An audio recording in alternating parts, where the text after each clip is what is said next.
오늘은 사도직에 대한 이해, 이런 제목으로 말씀을 나누겠습니다.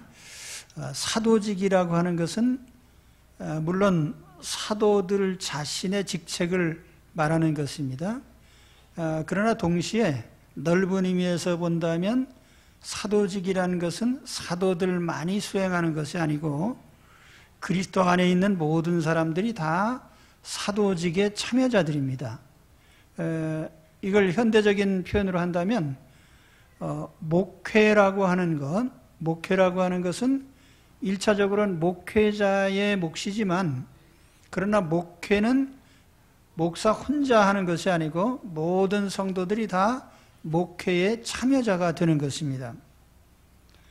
그래서 이 사도직이라고 하는 것은 바꿔서 얘기한다면 목회에 참여하는 모든 사람들의 직책을 말하는 거예요.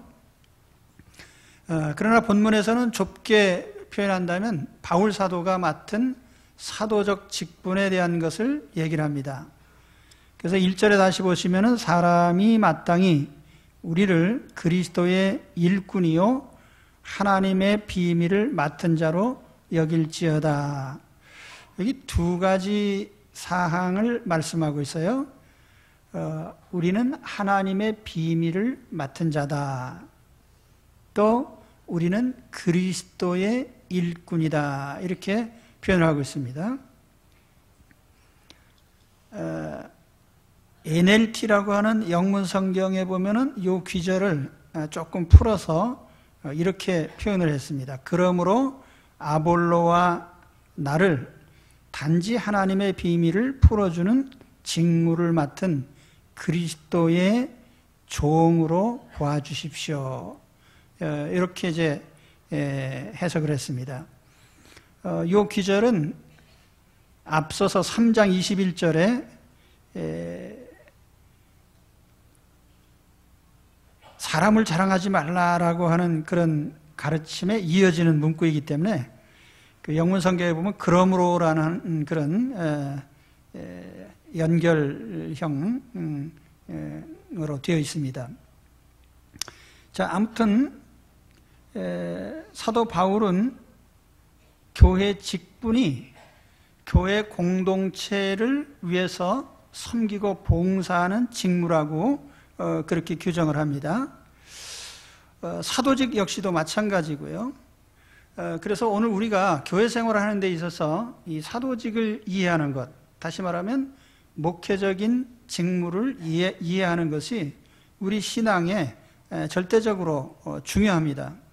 왜냐하면 우리가 교회란 것이 어떤 일을 하고 그 일에 어떻게 참여를 해야 되는지를 알아야 우리가 교회 생활을 바르게 할 수 있습니다.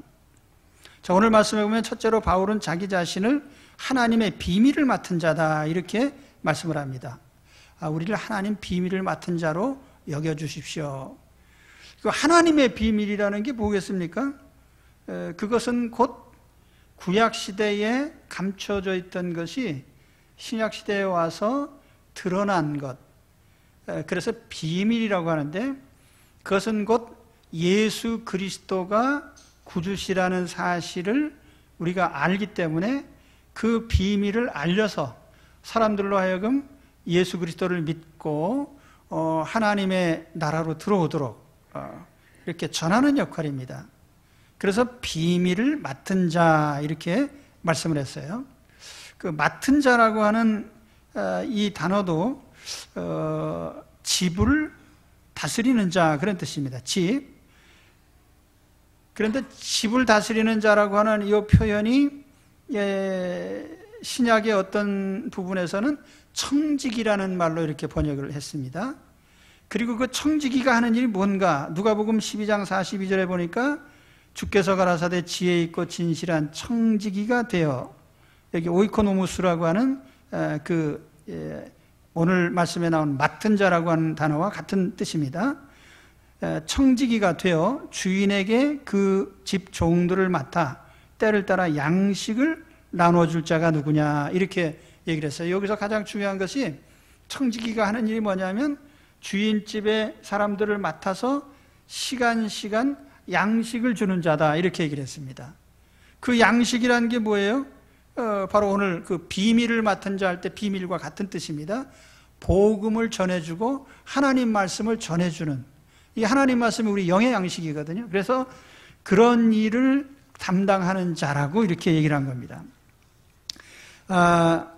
마태복음 16장 19절에는 주님께서 베드로 사도에게 내가 천국 열쇠를 내게 준다 그런 말씀하셨어요. 그런데 베드로가 받은 천국 열쇠가 뭡니까? 베드로가 황금 열쇠를 받았습니까? 뭘 받았습니까? 여기 천국 열쇠라고 하는 것은 바로 베드로 사도가 가진 복음을 얘기를 하는 겁니다. 복음을 전해서 그 사람이 예수 그리스도를 믿고 천국으로 들어오게 만드는 것이 바로 사도직이에요. 그렇기 때문에 베드로 사도에게 주신 천국 열쇠가 바로 복음의 열쇠인 것입니다. 복음을 통해서 사람들로 하여금 천국에 들어오도록. 자, 그렇다면 오늘 우리가 이 사도직을 수행하는 사람들에게 어떤 식으로 협력을 하면 될까요? 사도가 비밀을 맡은 자예요? 말씀을 맡은 자예요? 그렇다면 우리는 그 사도가 하나님의 말씀을 올바로 전하도록 도와줘야 됩니다.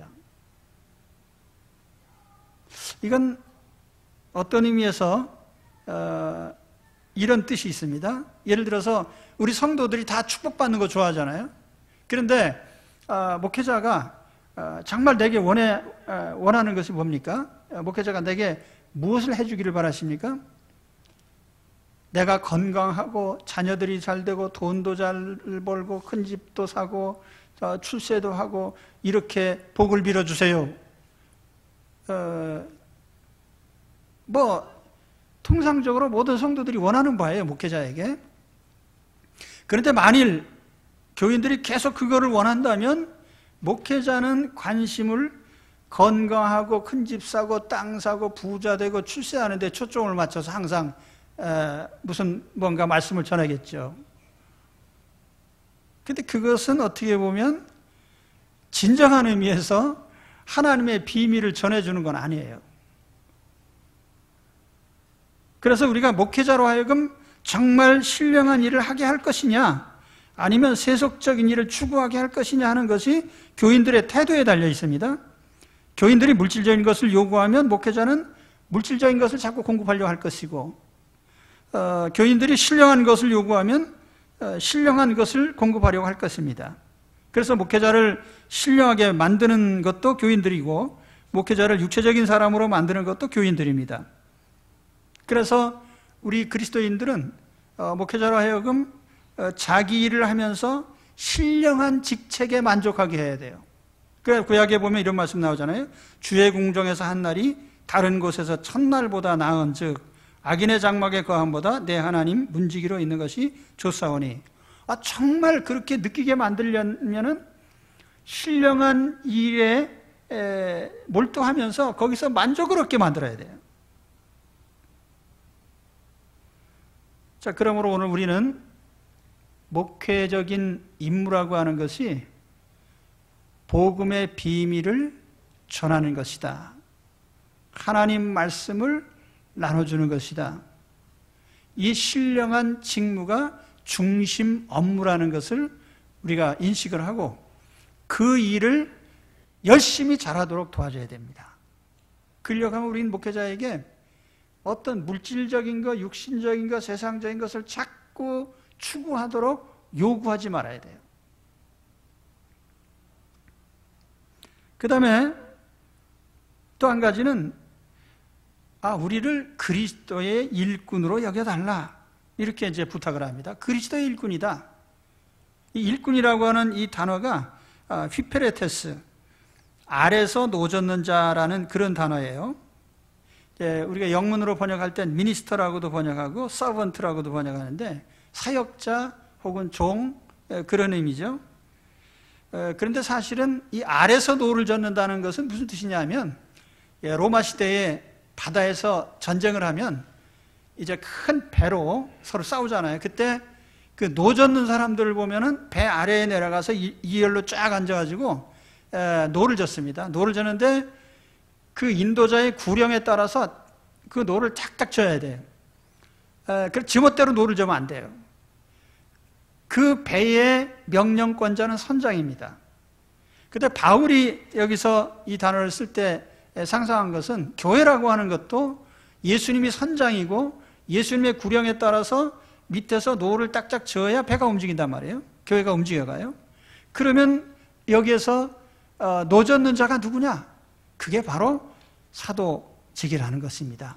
그러니까 바울이나 아볼로나 주님의 명령에 따라서 교회라는 배를 저어가는 사공이다, 이런 뜻이에요. 자기 직책을 그렇게 얘기를 했단 말이에요. 자, 그렇다면 이것이 오늘 교인들과 무슨 상관이 있느냐? 아주 많은 상관이 있어요. 사도들이 주님의 명령에 따라서 노를 저으려면은 그 사도들이 주님의 명령을 따르도록 만들어줘야 돼요. 자, 예를 들어서 교인들이 사도들을 자신들의 종으로 부려먹으려고 하면 주님의 종이 되기 힘듭니다. 예를 들어 고린도 교회에 아볼로를 좋아하는 사람들, 바울을 좋아하는 사람들, 베드로를 좋아하는 사람들이 여러 무리가 있었는데 이 그룹들이 서로 자기들의 요구사항이 있습니다. 베드로 사도를 추종하는 사람들이 요구하는 것, 바울 사도를 추종하는 사람들이 요구하는 게 교회의 어떤 의사결정을 할 때 서로 충돌이 돼요. 그럼 그때 주님의 명령을 따르십시오 하지 않고 바울 팔을 따르세요, 베드로 팔을 따르세요, 아볼로 팔을 따르세요, 이렇게 됐단 말이에요. 그러니까 그것이 하나 될 수가 없는 거죠. 그래서 사도가 주님의 명령을 따르게 해주는 것이 우리가 사도직 수행을 돕는 길이란 말이에요. 그러니까 우리 주에 여기서 목회자가 목회를 할 때에 사람들의 의사를 따르지 않고 주님의 의사를 충실히 따르도록 도와줘야 됩니다. 그것이 우리가 할 일이에요. 예, 큰 재미는 없지만 중요한 얘기입니다. 예. 예. 자, 우리 사회적인 현상을 보세요. 대통령이 5년 단임제, 예, 우리 박근혜 대통령이 대통령에 당선이 됐습니다. 당선된 날부터 무엇을 갚느냐 하면은 그 대통령을 지지했던 사람들의 요구사항을 끊임없이 들어줘야 돼요. 그러면 대통령이 국가적인 임무를 수행할 수가 있어요?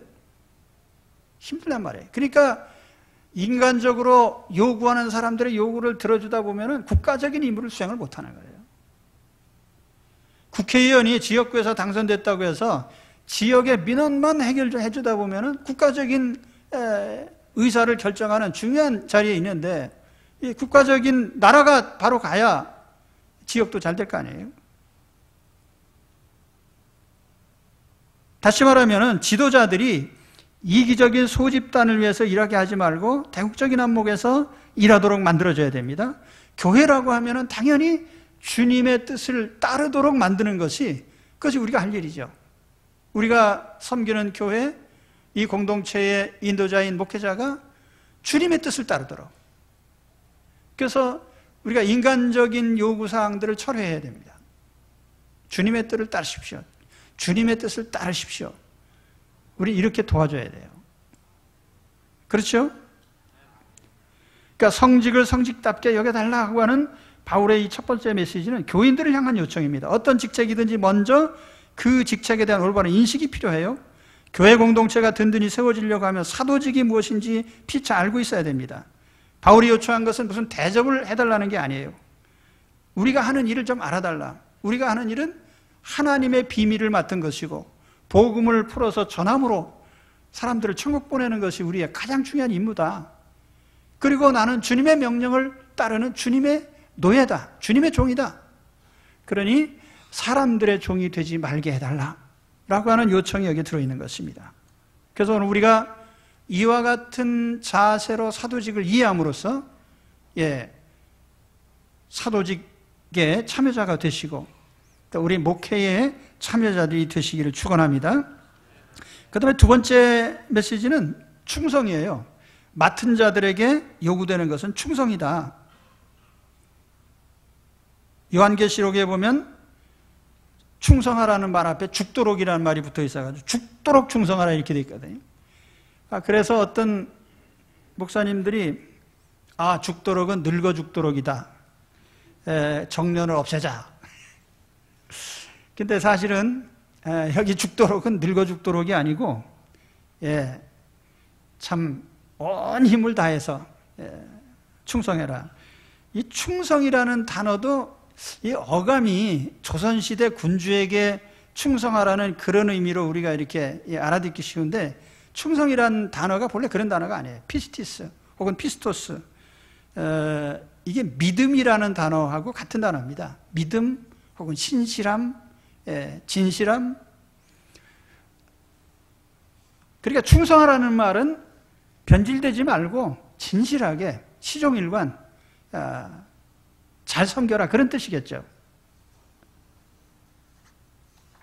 그런데 여기 본문 2절 말씀을 그 영문 번역에 보면은 그것이 이제 약간은 좀 수동형으로 되어 있습니다. 충성인이라라고 했는데 사실은 우리 한글 번역이 그 어감을 잘 살리지 못하고 있는데요. 영문 RSV 성경에 보면은 be found, 이게 find라는 말의 그 분사형이죠. be found 하면은 수동태로 발견된다는 말이에요.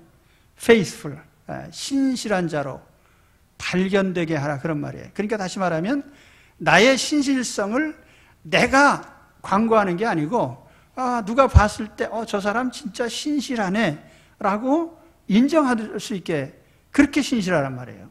그것이 오늘 여기 말씀하는 신실성입니다. 사실 사도직을 수행하는 사람이 신실하다라고 주님께 인정을 받으려고 하면은 그건 단순해요. 주님이 전하라는 말만 전하면 됩니다. 그러니까 주님이 전하라는 말 외에 혹은 주님이 전하라는 의도와 상관없이 반대 의사를 전해도 안 되는 거예요. 예를 들면 복 받을 사람에게 복 받으라고 해야 되는 것이고 벌 받을 사람에게는 벌 받으라고 해야 되는 거예요. 그게 맞는 거예요. 그런데 성경에 보면은 선지자들이 당시의 지도자들에 대해서 이렇게 여러 가지로 비판을 했습니다. 미가서 3장 11절에 보면은 그들의 우두머리들은 뇌물을 위하여 재판하며 그들의 제사장은 삭슬 위하여 교훈하며 그들의 선지자는 돈을 위하여 점을 친다. 이게 이제 어떤 인간적인 목적 하에 성직을 빙자하는 거죠. 주의 일을 빙자해가지고 하나님 메시지를 전하는 걸 빙자하지만 사실은 하나님의 뜻과 아무 상관도 없는 거예요. 다시 이사야서 56장 10절에 가서 보면은 이스라엘의 파수꾼들은 맹인이요 다 무지하며 벙어리 개들이라. 이 표현도 참 재미난 표현인데 하나님의 선지자가 벙어리 개라는 거예요. 벙어리 개는 짖질 않잖아요. 그 언제 짖어요? 도둑놈 올 때 짖어야 되는 거예요. 도둑놈이 와도 가만히 있고 강도가 와도 가만히 있고 그러면 안 되는 거예요. 다시 말하면 범죄자를 향해서는 준엄하게 꾸짖어야 된단 말이죠. 그것이 선지자의 역할이란 말이죠. 하나님 메시지를 전하는 자예요. 그게 충성스러운 모습이에요. 자, 예레미야 23장 32절에 보면 여호와의 말씀이니라 보라 거짓 꿈을 예언하여 이르며 거짓과 헛된 자만으로 내 백성을 미혹하게 하는 자를 내가 치리라 그랬어요. 여기 거짓 꿈을 예언. 요즘 사람들 꿈이라는 말 굉장히 좋아하잖아요. 꿈은 이루어진다, 꿈은 이루어진다 하면서 드림이라는 말 제일 좋아하잖아요. 꿈, 비전. 그런데 과연 그 꿈이 하나님이 원하시는 것이냐?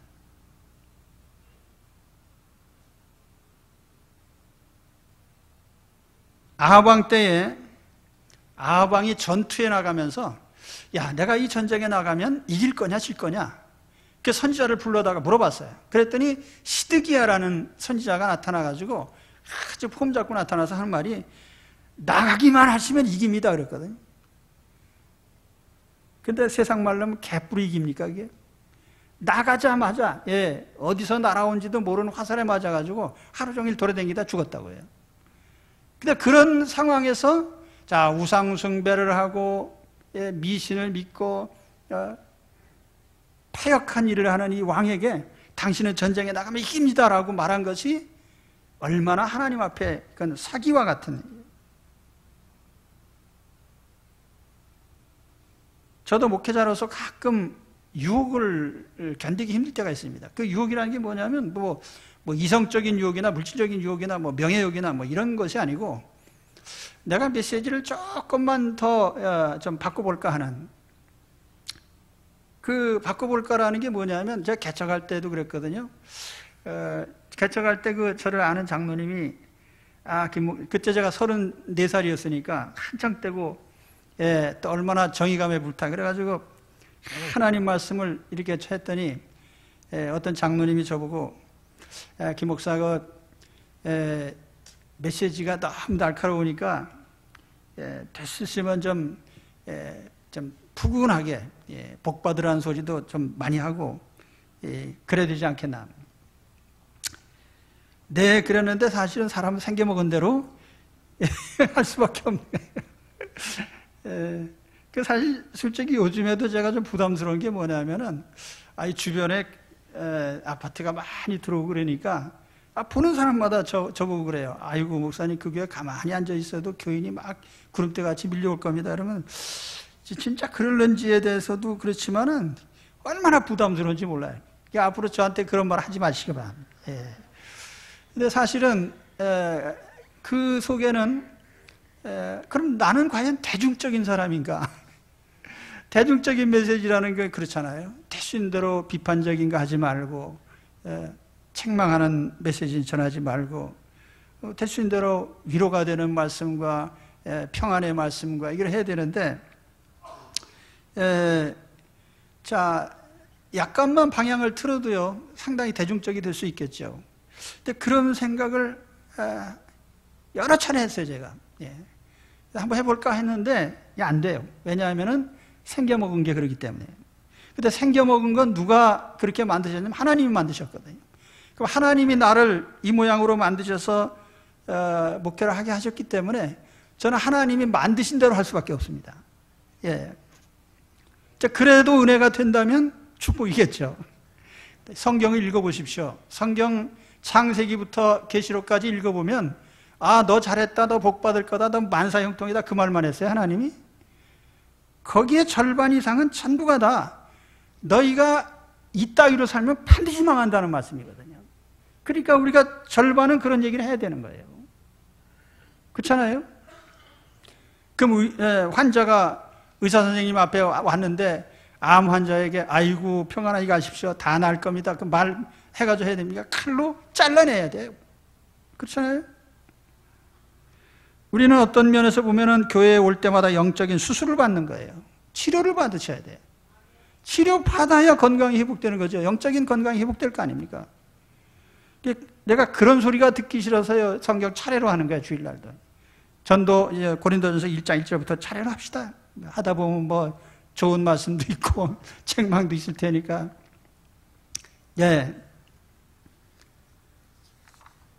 제가 충성에 대해서 말씀드린 겁니다. 충성이라고 하는 거는 주님의 뜻을 따르는 거예요. 그래서 메신저라고 하면은 메신저의 충성도라고 하는 거는 그 메신저가 그 본래 준 메시지대로 전하느냐 안 하느냐 그것이 가장 큰 충성도를 얘기하는 겁니다. 오늘 비밀을 맡은 자가 그 비밀을 제대로 풀어줘야 되겠죠. 그래서 이 직책이 잘 수행되도록 우리는 그런 목장을 만들어야 됩니다. 그래서 하나님께서 우리 정륜교회에 오시는 분들은 항상 영적인 치료를 받으셔야 돼요.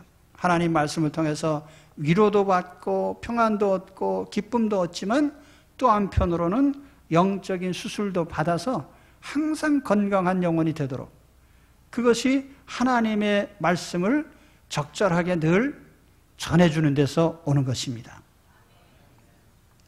그 다음에 세 번째는 사도직 수행에 대한 평가에 대한 문제입니다. 오늘 그 3절, 4절, 5절에 이제 그 얘기인데요. 여기 보면 바울이 3절을 읽어보시면 너희에게나 다른 사람에게나 판단받는 것이 내게는 매우 작은 일이라. 나도 나를 판단하지 아니하노니 내가 자책할 아무것도 깨닫지 못하나 그러나 이를 인하여 의롭다함을 얻지 못하노라. 자, 이게 무슨 말이냐면은 너희에게나, 이게 너희라는 것은 교인들이죠. 또 다른 사람들에게나, 다른 사람들은 아마 교회 밖의 사람들이요. 누가 나를 평가한다면 그건 내 입장에서 본다면 그거는 대수롭지 않은 일이다. 이런 얘기입니다. 그건 아주 작은 일이다. 그러면서 한술 더 떠가지고 나도 나를 판단하지 아니하노니, 그러니까 나도 내 자신에 대해서 평가하지 않겠다 그 말입니다. 나도 나를 판단하지 않겠다. 그러면서 내가 자책할 아무것도 깨닫지 못하나 그러나 이를 인하여 의롭다함을 얻지 못하노라. 이게 무슨 말인가 하면은 내가 내 자신을 보니까 아주 열심히 하고 일을 잘했기 때문에 크게 흠잡을 데는 없다. 그렇다고 해도 이것이 무슨 하나님 앞에 내가 의롭다는 표식은 아니다 그 말이에요. 하나님 앞에 잘했다는 그런 표식은 아니라는 거예요. 자, 그럼 여기 평가에 대해서 바울은 어떤 입장입니까? 교인들의 평가, 교회 밖의 사람들의 평가, 또 자기 자신의 평가를 합쳐서 나는 평가를 거부한다는 겁니다. 평가 안 받겠다는 거예요. 평가할 수 있죠. 항상 평가 내려지죠.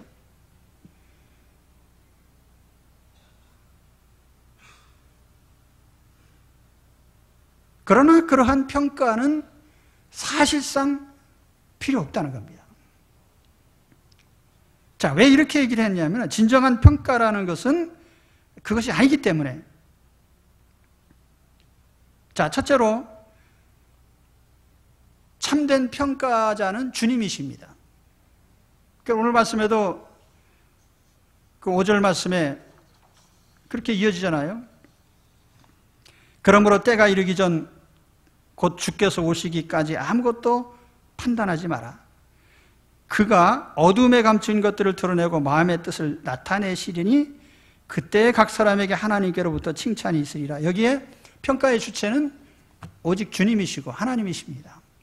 그러니까 사람의 평가, 그 사람 속에는 타인이든 교회 밖의 사람, 교인, 또 내 자신을 포함해서 인간적 평가가 큰 의미가 없다. 나를 평가하실 분은 주님이시다. 예. 근데 왜 가만히 계십니까?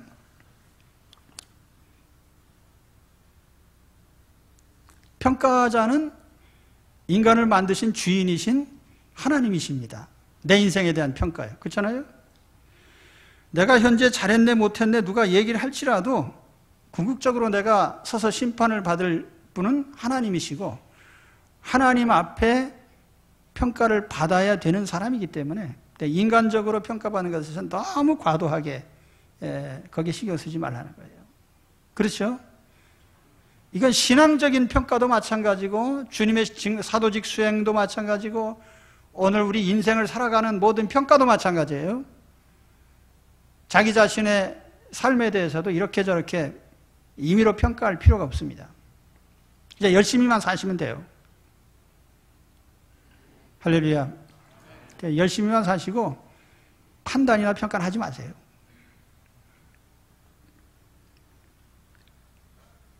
자, 두 번째로 평가의 시기, 평가의 때. 평가의 때는 오직 한 때에 초점이 맞춰져 있습니다. 그것은 주님이 다시 오실 때입니다. 종말적인 심판을 얘기하는 거예요. 그래서 5절 말씀 다시 보시면은 그러므로 때가 이르기 전 곧 주께서 오시기까지 아무것도 판단치 말라 그랬거든요. 그렇잖아요? 주님이 오셔서 심판하시는 그 심판대 앞에서 평가받을 그때에 초점을 맞춰라.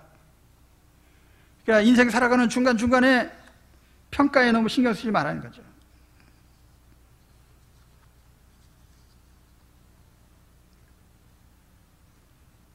(3절과) (4절에) 그 아나크리노라는 판단이라는 단어가 나오고요.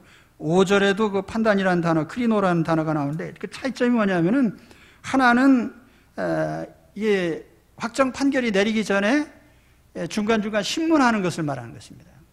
신문, 예비 판결. 반면에 5절에 나오는 그 판단이라는 단어는 확정 판결을 의미하는 단어입니다. 그러니까 우리가 재판할 때에 중간중간에 신문할 때 이러쿵저러쿵 말할 수 있지만 그것에 절대적인 의미를 둘 필요는 없는 거예요. 최종적인 것은 최종 판결이 내려지는 것이 효력이 있는 거죠. 그 우리 인생에 있어서 평가도 주님이 오셔서 인생 전반에 걸쳐서 우여곡절이 있지만은 최종적인 판결을 해주신 그 판결에 초점을 맞추는 것이 맞지. 살아가는 동안에 잘 들는지 안 들는지도 모르는 일 가지고 자꾸 미리 예단할 필요는 없겠다. 그렇죠? 우리 인생 살아가는 동안에 자기를 돌아볼 필요는 있어요. 그렇지만 자기 자신을 법정에 세울 필요는 없겠다. 사람들에게라고 하는 이 표현도 헬라어 성경에 보니까 사람의 날에 그런 뜻입니다. 이 사람의 날이라는 것은 최종 심판을 의미하는 주님의 날이라는 그 말과 서로 대칭되는 말이거든요. 대조되는 말이거든요. 인간이 살아가는 동안에 사람들에게 평가받는 것은 그것은 어떤 영문 성경에는 또 휴먼 코트라고 그랬어요. 인간적인 법정에서 사람들이 점수 매기는 것인데 그것은 크게 효력은 없다. 그러니까 최종적으로 하나님 법정에서 하나님이 판단하시는 것에 맞춰서 살아라 그 얘기죠. 우리가 다 하나님의 심판대 앞에 서리라. 우리가 다 반드시 그리스도의 심판대 앞에 드러나 각각 선악간에 그 몸으로 행한 것을 따라 받으려 함이라. 그래서 심판의 때는 우리가 살아가는 과정이 아니고 종말적인 것이기 때문에 삶의 과정을 통해서 과도한 평가를 내리지 말라는 거예요. 그 다음에 세 번째, 평가의 동기가 오늘 말씀에도 하나님께서 우리 그리스도인들이 한 것에 대해서 칭찬이 있으리라 이렇게 얘기를 했는데요. 사실 하나님의 의도는 상선벌악 또 혹은 권선징악이라고 하는 중요한 그 하나님의 관점이 있거든요. 악한 것은 벌을 주고 잘한 것은 상을 주고 칭찬하고.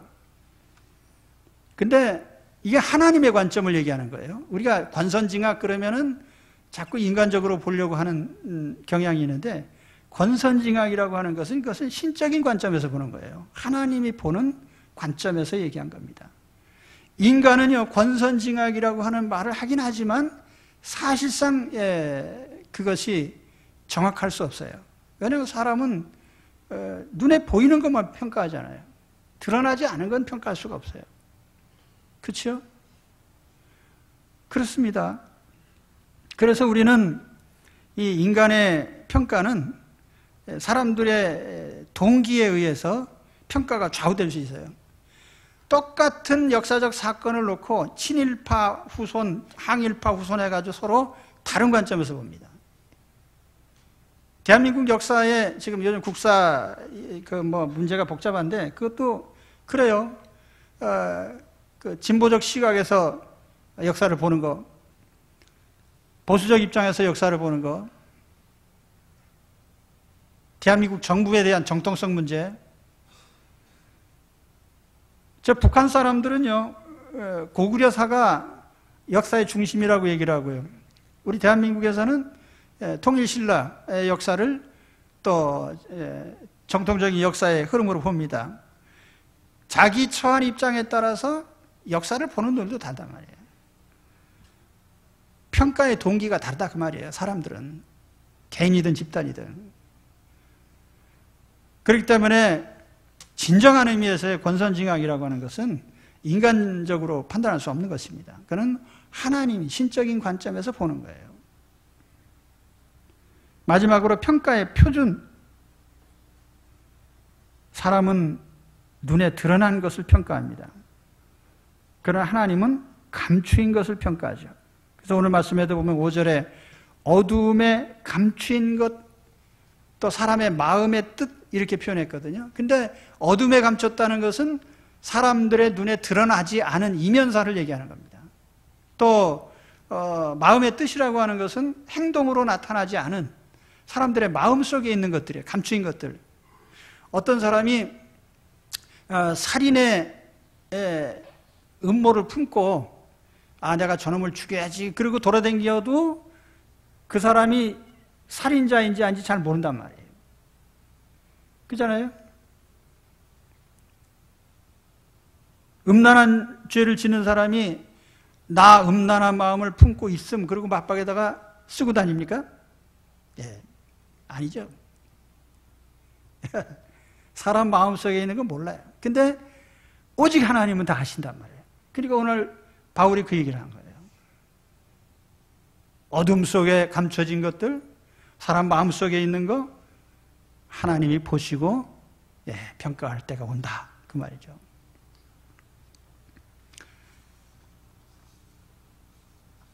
이 평가라는 측면에서 보면은 우리가 인생 살아가면서 자기 자신이든 다른 사람이든 평가 자체를 안 하는 것이 좋습니다. 평가는 주님이 하시고 종말에 하시고 감춰진 것을 하시고 선한 동기에서 오직 하나님만이 하실 수 있다. 이렇게 생각하는 것이 가장 옳습니다. 오늘 제 사도직에 대해서 말씀드리는 거예요. 하나님의 자녀로서 성도로서 사도직을 수행하는 이 임무에 대해서 우리 자신은 그런 자세로 임해야 될 것입니다. 오늘 사도직에 대한 이해를 말씀드렸습니다. 사도직이라는 것은 복음을 전해서 사람들을 천국 들여보내는 그 하나님의 비밀을 맡은 일이고 또 주님의 종이기 때문에 주님의 명령을 따르는 직책이다. 그리고 이렇게 주의 일을 맡은 사람들에게 요구되는 것은 충성이다. 신실하고 변함없는 자세로 하나님이 전하라고 하는 것을 가감없이 전하는, 그래서 충실한 메신저의 역할을 감당하는 것이죠. 또 마지막으로 평가에 대한 문제도 물론 사람들이 우리가 하나님의 일을 하다 보면 이런저런 평가를 내릴 수가 있겠지만은 그런 평가에 매이지 말고 하나님의 평가를 받기 위해서 거기에 초점을 맞춰서 우리가 주의 일을 하면 된다. 그런 뜻입니다. 아마 이것은 교회 일만 아니고요. 우리 개인적인 인생도 마찬가지일 거예요. 세상에서는 끊임없이 우리를 판단하고 평가하고 점수를 매기지만 물론 점수를 매기는 것 자체를 우리가 막을 수 없어요. 그렇지만 그것에 크게 흔들리거나 좌우되어서는 안 되겠다. 내가 주님 앞에 상 받을 것 혹은 주님 앞에 평가받을 것을 생각하면서 인생을 사는 것이 가장 건강하고 또 온전한 인생의 모습이죠. 내 인생은 하나님 앞에 설 때 하나님이 평가하신다라는 생각만 가지고 열심히 사십시오. 그러면 아마 하나님께서 우리에게 은혜로운 삶을 주실 겁니다. 기도하겠습니다.